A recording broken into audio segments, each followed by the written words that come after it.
Baik, Assalamualaikum warahmatullahi wabarakatuh. Selamat sore. Perkenalkan, nama saya Muhammad Fauzan Luwadhanisa Fitri. Pada kesempatan kali ini, kami dari kelompok 3B ingin menjelaskan tentang uji Whitney, independen rasio yang tidak berdistribusi normal. Next.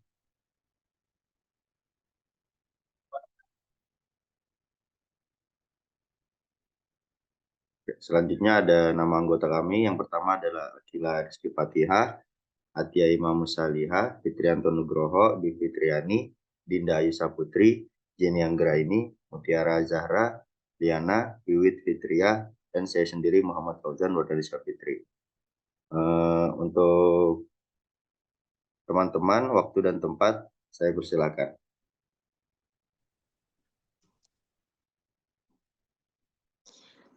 Oke, baik. Mungkin sebelum kita mulai ke dalam praktik SPSS-nya, saya akan menjelaskan mengenai variabel uji beda dan uji Mann-Whitney.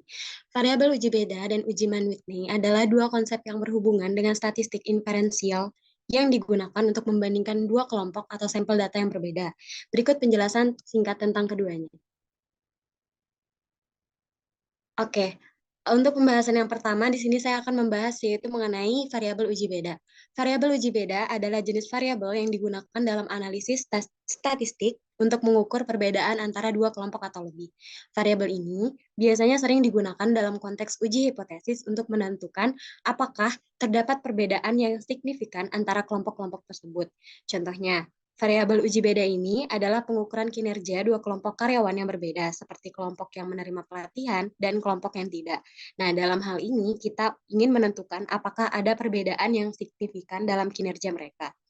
Lalu yang kedua yaitu mengenai uji Mann-Whitney.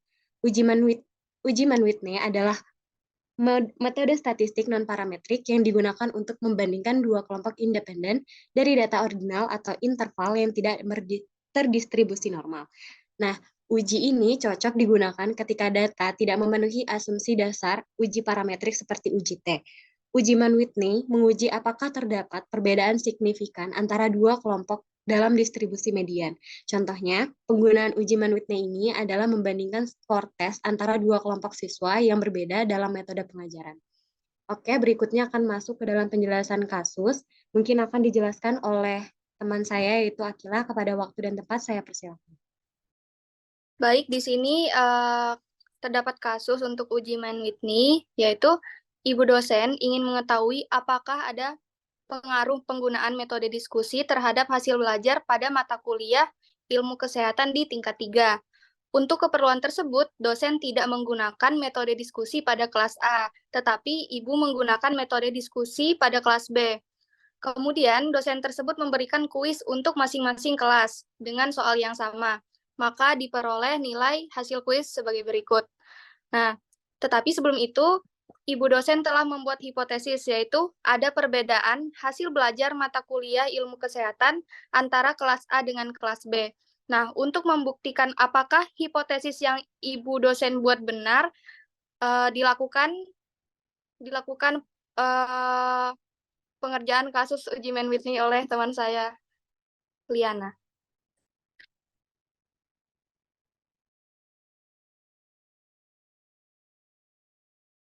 Oke, baik. Terima kasih atas kesempatan yang diberikan. Sebelumnya mungkin untuk host dalam Zoom ini bisa memperbolehkan semua untuk share screen ya, karena saya izin share screen dulu.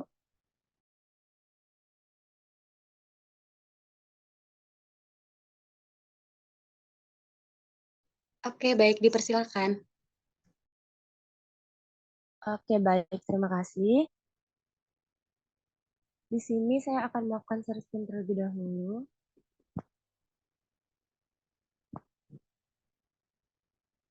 Nah, di sini saya mempunyai dua jendela yang berbeda, yaitu yang pertama, di sini saya ada SPSS, aplikasi SPSS untuk membuktikan hipotesis tadi apakah benar terdapat perbedaan yang signifikan antara hasil belajar pada kelas ilmu kesehatan antara kelas A dan juga kelas B. Nah, untuk datanya itu sendiri ada di sini. Untuk memudahkan pengerjaan, sudah saya taruh di Excel, saya kelompokkan berdasarkan kelas. Nah, untuk kelas A, ada data sebagai berikut, dan untuk kelas B sebagai berikut. Dan untuk pengkodingannya, untuk kelas A saya berikan kode 1, dan untuk kelas B saya berikan pengkodingan dengan kode 2.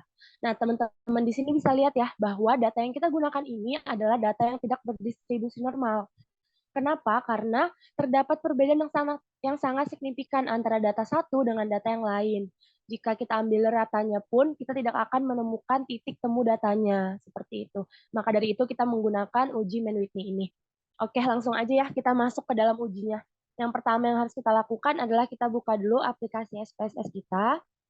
Nah, untuk SPSS ini cara pengerjaannya itu yang ada 3. Yang pertama kita input data terlebih dahulu yaitu di sini, variable view.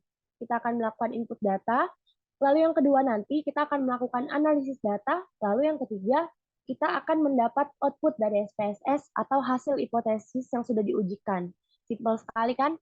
Oke, sekarang kita mulai saja untuk memasukkan data. Pertama untuk kolom name saya berikan hasil, lalu saya enter. Nah, nanti hasilnya akan keluar seperti ini ya. Lalu untuk kolom yang kedua, saya berikan tulisan berupa kelas.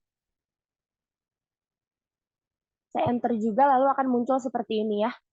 Nah, lalu untuk labelnya di sini saya akan berikan hasil belajar ilmu kesehatan, sesuai dengan kasus yang diberikan ya.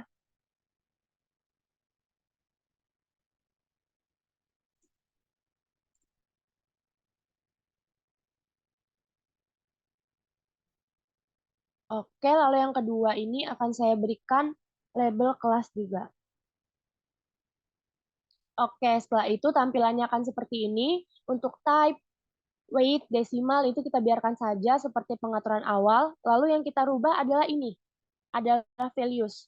Untuk values-nya ini pada bagian kelas akan saya rubah, akan saya masukkan pengkodingan kita yang sudah tadi saya singgung di awal ya, pas di bagian Excel.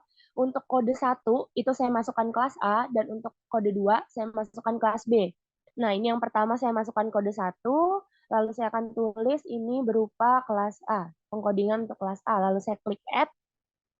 Nah, akan seperti ini ya muncul hasilnya nanti. Lalu untuk value yang kedua, saya masukkan kode 2 untuk pengkodingan kelas B. Nah, lalu saya klik add lagi. Nah, maka tampilannya akan jadi seperti ini, teman-teman. Lalu setelah itu kita klik OK. Nah, kalau tampilannya sudah seperti ini, kita sudah masuk ke tahap yang namanya input data. Input data penelitian kita sudah selesai, lalu setelah itu langkah keduanya kita akan masuk ke data view, teman-teman. Kita pencet ini di pojok kiri bawah, kita pencet data view. Lalu nanti akan ada 2 variabel seperti ini, teman-teman. Ada hasil dan juga kelas. Nanti untuk hasilnya ini, kita kembali ke Excel dulu sebentar ya. Untuk hasilnya, saya akan masukkan nilai dari kelas A, yaitu tabel 1 sampai dengan 10. Ini supaya memudahkan saya copy aja ya, teman-teman ya. Lalu kita masukkan di sini 1 sampai 10. Kita masukkan hasil belajar dari kelas A. Nah, ini ya, udah muncul angka-angkanya nih. Lalu untuk kolom 11 sampai dengan 20, saya akan masukkan hasil belajar kelas B. Yang akan kita lihat lagi di Excel, nah ini ya hasil belajarnya, kita copy lagi. Lalu kita taruh di kolom 11 sampai dengan 20. Nah, kalau tampilannya sudah seperti ini, yang tadi coding nomor 1, kita masukkan di kelas A. Yang berarti nomor 1 sampai dengan 10 kan kelas A nih. Kita berikan coding nomor 1 ya, sebagai penandanya.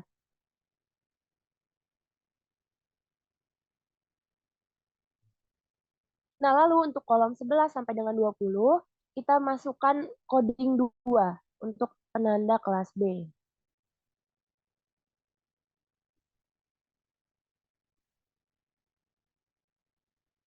Nah, nanti tampilannya akan seperti ini ya di data view. Lalu setelah ini kita akan masuk ke dalam proses analisis data, yaitu pada bar SPSS-nya ini kita klik bagian analyze, ini ada di atas ya, analyze. Setelah analyze, lalu kita akan pilih non-parametric test, karena kita menggunakan Mann-Whitney, di mana uji tersebut adalah uji non-parametrik. Lalu kita akan masuk ke legacy dialog, yang paling bawah ini ya opsinya ya. Setelah legacy dialog, kita akan masuk, kita pilih nih, uji yang bakal kita masukin apa. Ini ada banyak ya, ada skill square, binominal, dan lain sebagainya. Karena yang kita gunakan adalah 2 variabel independen, jadi kita pilih yang ini ya. 2 independent sampel. Oke, lalu kita klik saja. Setelah itu akan seperti ini tampilannya. Nah, ini kan ada hasil belajar ilmu kesehatan. Ini saya akan masukkan ke bagian tes variabel. Caranya saya klik tanda panah ini. Nah, dia sudah masuk ya. Lalu untuk yang kedua ini ada kelas, kita masukin ke grouping variabel. Karena ada 2 kelas, kita masukkan ke dalam 2 grup yang berbeda, yang tadi A dan juga B. Setelah itu kita klik lagi tanda panah yang di bawah, dan kita masukkan ke sini. Setelah selesai seperti ini tampilannya, kita klik define group. Nah, ini ada grup 1 dan juga grup 2. Grup 1 itu tadi kelas A yang kita beli pengkodingan 1, jadi kita klik 1 di sini. Lalu untuk grup 2, tadi untuk kelas B yang pengkodingannya 2, jadi kita masukkan angka 2. Setelah itu kita pencet opsi continue. Setelah itu, setelah tampilannya seperti ini, kita klik OK. Nah, di sini akan masuk output-nya nih teman-teman, akan masuk output datanya. Tampilannya akan seperti ini. Nah, di sini kita sudah mendapatkan hasilnya nih. Nah, untuk pembacaan hasilnya, kita bisa lihat di sini ya. Di sini ada rank dan juga tes statistik. Nah, untuk penyimpulannya, hasil dari SPSS ini akan saya berikan kepada teman saya untuk menjelaskan. Kepada saudari Atia, saya persilahkan. Oke, terima kasih Liana.